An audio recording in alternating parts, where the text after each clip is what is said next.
Selamat berjumpa kembali Bapak Ibu, saudara-saudara umat beriman yang terkasih dalam Tuhan. Salam sehat, berlimpah berkat, selamat memasuki bulan Agustus dengan penuh sukacita dan semangat. Hari Senin 1 Agustus 2022 gereja merayakan seorang kudus besar dalam gereja yaitu Santo Alfonsus Maria de Liguori. Santo Alfonsus adalah pendiri Kongregasi Sang Penebus Maha Kudus atau CSSR, Congregatio Sanctissimi Redemptoris. Saudari-saudara, Alfonsus adalah anak bangsawan di Napoli, Italia. Pada awalnya, dia adalah seorang yang sangat cerdas, sangat intelek, dan karena itu pada umur 16 tahun, dia sudah meraih 2 gelar doktor di bidang hukum gereja dan hukum sipil. Masa mudanya sebetulnya diwarnai oleh popularitasnya sebagai seorang pengacara yang sangat populer, yang tidak pernah terkalahkan, prestasinya gilang gemilang. Sampai pada suatu ketika dia kalah dalam menangani sebuah kasus karena ada permainan dari pengadilan. Rupanya itu menjadi titik balik dia kemudian untuk banting setir. Dia mempersembahkan pedang kebangsawanannya di hadapan Bunda Maria. Lalu kemudian dia menjadi seorang imam.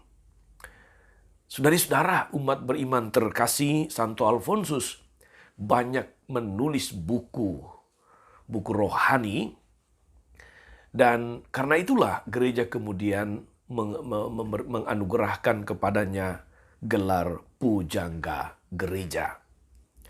Saudari-saudara, Santo Alfonsus juga mempunyai devosi yang sangat luar biasa kepada Maria Bunda Selalu Menolong dan devosi kepada Sakramen Maha Kudus. Maka kalau Anda pernah ke Singapura, di sana ada gereja novena atau novena church yang memang mengkhususkan diri kepada devosi kepada Maria Bunda Selalu Menolong, atau di beberapa tempat dikenal sebagai Bunda Penolong Abadi, Perpetual Help. Saudari-saudara, hari ini saya mengajak kita merenungkan Injil Matius bab 14 ayat 13 sampai 21. Kita mendengarkan sabda Tuhan dalam nama Bapa dan Putra dan Roh Kudus. Amin. Sekali peristiwa setelah mendengar berita pembunuhan Yohanes Pembaptis, menyingkirlah Yesus dengan perahu. Dia bermaksud mengasingkan diri ke suatu tempat yang sunyi. Tapi orang banyak mendengarnya dan mengikuti dia dengan mengambil jalan darat dari kota-kota mereka. Ketika Yesus mendarat, ia melihat orang banyak yang besar jumlahnya. Maka tergeraklah hatinya oleh belas kasihan kepada mereka, dan ia menyembuhkan mereka yang sakit. Menjelang malam, murid-muridnya datang kepadanya dan berkata, "Tempat ini sunyi dan hari sudah mulai malam. Suruhlah orang banyak itu pergi supaya mereka dapat membeli makanan di desa-desa." Tapi Yesus berkata kepada mereka, "Tidak perlu mereka pergi. Kamu harus memberi mereka makan." Jawab mereka, "Yang ada pada kami di sini hanya 5 roti dan 2 ikan." Yesus berkata, "Bawalah kemari kepadaku." Lalu disuruhnya orang banyak itu duduk di rumput, dan setelah diambilnya 5 roti 2 ikan itu, Yesus menengadah ke langit dan mengucap berkat, lalu memecah-mecahkan roti itu dan memberikannya kepada murid-muridnya, lalu murid-muridnya membagi-bagikannya kepada orang banyak. Dan mereka semuanya makan sampai kenyang. Kemudian orang mengumpulkan potongan-potongan roti yang sisa 12 bakul penuh. Yang ikut makan kira-kira 5.000 laki-laki, tidak termasuk perempuan dan anak-anak. Demikianlah sabda Tuhan. Bapak Ibu saudari-saudara, umat beriman terkasih dalam Tuhan kita Yesus Kristus.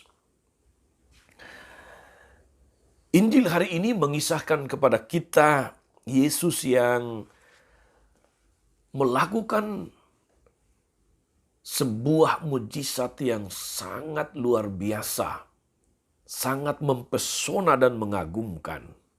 Bayangkan 5 roti dan 2 ikan bisa memberi makan 5.000 orang, itu pun baru laki-laki, belum perempuan, belum anak-anak. Yesus menggandakan 5 buah roti dan 2 ekor ikan sehingga mengenyangkan ribuan orang yang mengikuti dan mendengarkan pengajarannya.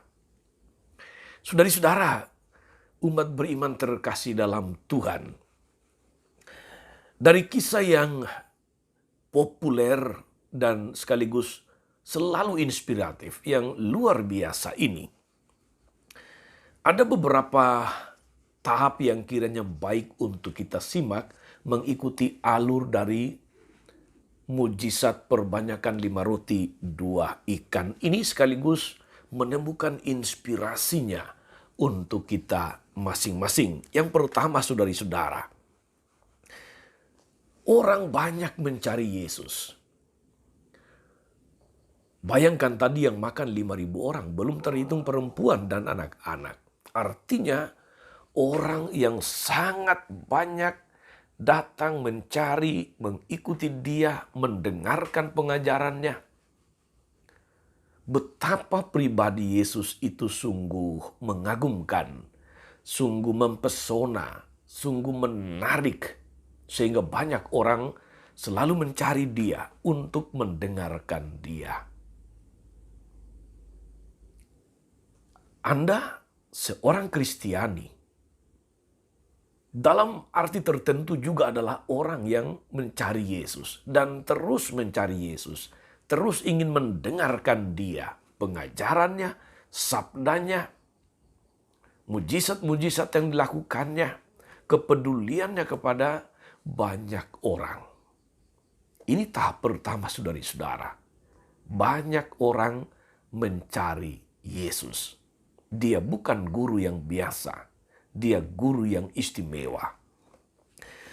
Tahap yang kedua, saudari-saudara, kita mendengar, melihat orang banyak itu, apalagi hari sudah mulai malam. Yesus tergerak hatinya oleh belas kasihan. Tergerak hatinya oleh belas kasihan. Dalam kitab suci, saudari-saudara, memang karakter Yesus digambarkan sebagai karakter yang penuh kasih, yang berbelas kasih, yang peduli, yang memikirkan kepentingan banyak orang. Lebih-lebih mereka yang menderita, yang sakit, yang miskin, yang lemah, yang cacat, yang berdosa, yang menjadi tawanan. Mereka yang dibelenggu oleh tradisi adat istiadat. Yesus senantiasa tergerak oleh belas kasihan. Dan hari ini kita mendengar dia tergerak oleh belas kasihan karena mereka ini sudah mengikutinya sepanjang hari. Mereka kelaparan. Mereka tidak boleh pergi tanpa makan lebih dulu. Karena itulah Tuhan Yesus kemudian kita dengar dalam Injil tadi, dia bertanya, murid-muridnya berkata kepada dia supaya Yesus menyuruh orang banyak itu pulang. Menyuruh mereka pergi karena tempat itu sunyi, hari sudah mulai malam, supaya mereka cari makan sendiri. Apa yang dilakukan oleh para murid sangat manusiawi dan benar sebagai manusia. Tapi tidak bagi Yesus, tidak bagi dia yang tergerak oleh belas kasihan. Memang cara termudah, solusi tergampang saudari-saudara adalah suruh saja mereka pulang, besok datang lagi. Masalah selesai, tak ada beban, tak ada tanggung jawab. Tetapi kita mendengar justru dalam percakapan itu, Yesus tidak mengiyakan, tidak menyetujui permintaan para murid. Tetapi dia menegaskan satu kalimat yang luar biasa. Kalimat yang kiranya untuk saya mengandung makna inspirasi yang luar biasa untuk kita. Yesus mengingatkan mereka bahwa tidak perlu mereka pergi. Kamu yang harus memberi mereka makan. Saudara-saudara, ini kalimat bermakna. Tidak perlu mereka pergi. Dia pribadi yang penuh belas kasih. Dia tahu apa yang akan dilakukannya. Tapi dia ingin mengajari para murid supaya tidak membiasakan diri untuk lepas tangan, untuk lepas tanggung jawab, untuk tega membiarkan orang, untuk tidak peduli. Karena itu dia katakan, tidak perlu mereka pergi, kamu harus memberi mereka makan. Namanya para murid sekali lagi, Bapak Ibu Saudari-saudara, sangat logis. Sekali lagi sebagai manusia. Mereka mengatakan, yang ada pada kami di sini hanya 5 roti 2 ikan, apa artinya untuk ribuan orang ini? Dan Yesus berkata, bawalah kemari. Dan kemudian saudara-saudari, kita masuk pada tahap yang ketiga. Jadi pertama banyak orang mencari Yesus, kagum, mendengarkan dia, dan ingin terus mencari, mendengarkan dia. Dan yang kedua, Yesus tergerak oleh belas kasihan. Ini menunjukkan jati diri Yesus. Dan yang ketiga, saudari-saudara, Yesus mengatakan, bawalah kemari kepadaku 5 roti 2 ikan itu. Lalu semua orang disuruh duduk. Lalu dia mengambil 5 roti 2 ikan itu, dia mengucap berkat, dia menengadah ke langit, lalu memecah-mecahkan roti itu dan memberikannya kepada murid-muridnya. Lalu murid-muridnya membagikannya kepada orang banyak. Saudari-saudara, mujizat dimulai dari sini. Ada 5 roti 2 ikan. Sedikit, kecil. Tapi bagi Yesus itu cukup untuk semua orang. Apa yang bisa kita tarik pesan atau inspirasinya saudari-saudara? Ketika Yesus menengadah ke langit, mengucap berkat dan memecahkan roti. Ini adalah bayangan tentang Ekaristi. Sekali lagi, bayangan tentang Ekaristi. Bahwa Yesus pada akhirnya memberi dirinya sebagai roti hidup bagi banyak orang.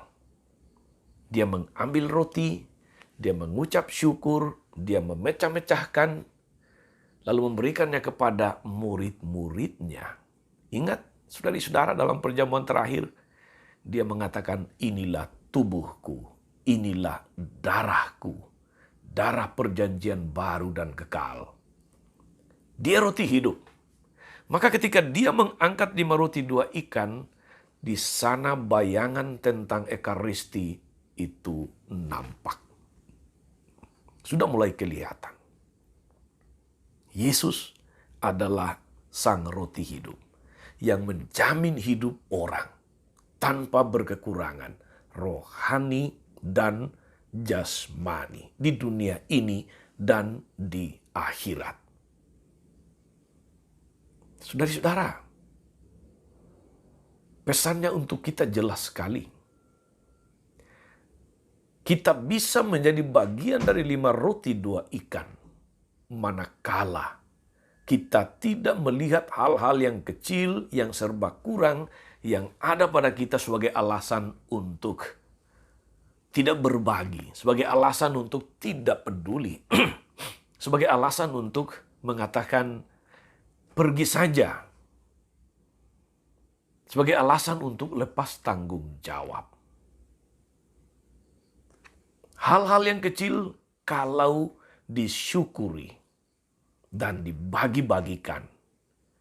Disitulah sebetulnya letak kekayaan yang sebetulnya, yang sebenarnya.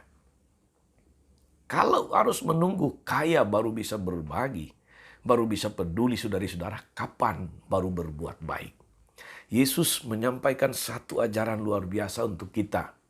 Jangan pernah menganggap saya berkekurangan karena itu saya belum bisa menolong, saya belum bisa membantu. Tapi berapapun yang ada pada kita, ketika kita rela untuk berbagi, ketika kita rela untuk menolong orang lain, bisa jadi orang yang menerimanya merasakannya sebagai sebuah mujizat bahwa Allah berkarya, bahwa Allah melakukan perbuatan besar dalam hidup mereka.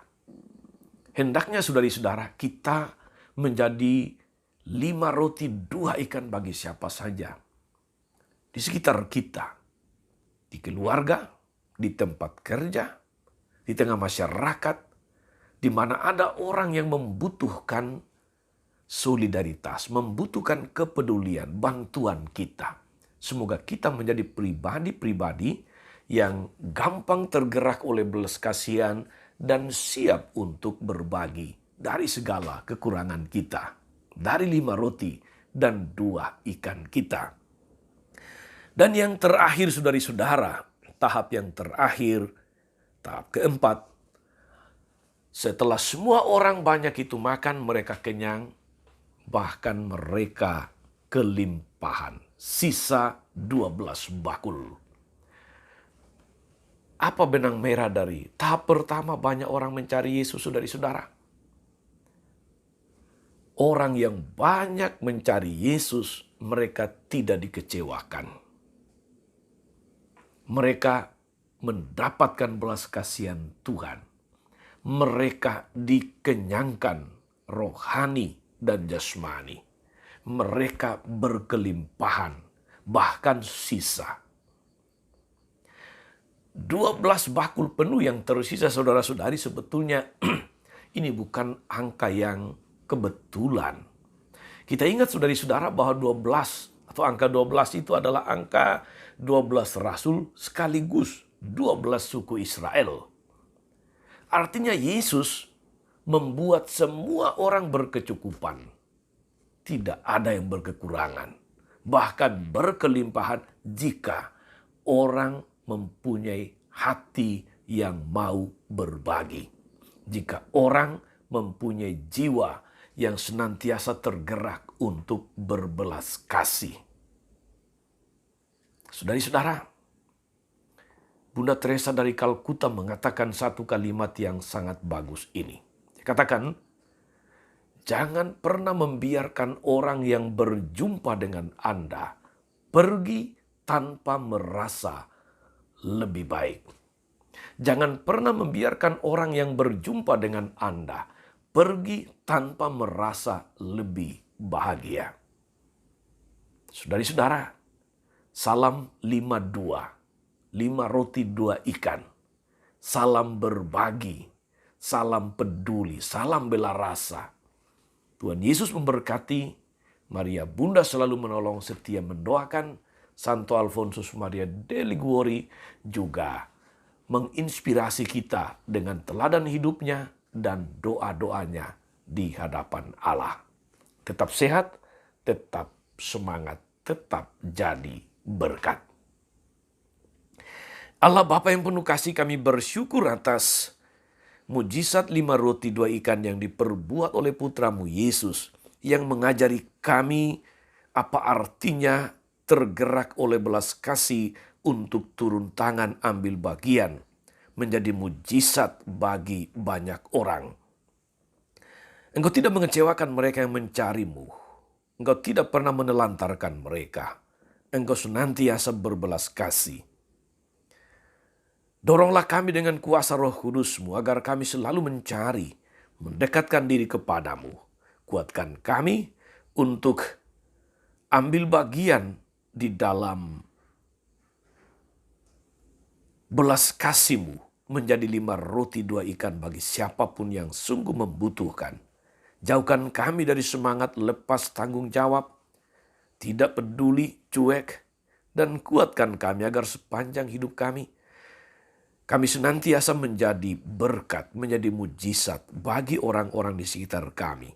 Olah Tuhan dan pengantara kami sepanjang segala masa. Amin. Saudari-saudara sekalian, berkat Allah turun atas saudari-saudara, atas mereka yang kita doakan atau kita janjikan doa mereka yang sakit dan menderita. Segala rencana, karya dan pelayanan hari ini, Bapa dan Putra dan Roh Kudus. Amin. Jangan lupa like, subscribe, nyalakan lonceng notifikasinya. Salam 52, Tuhan memberkati.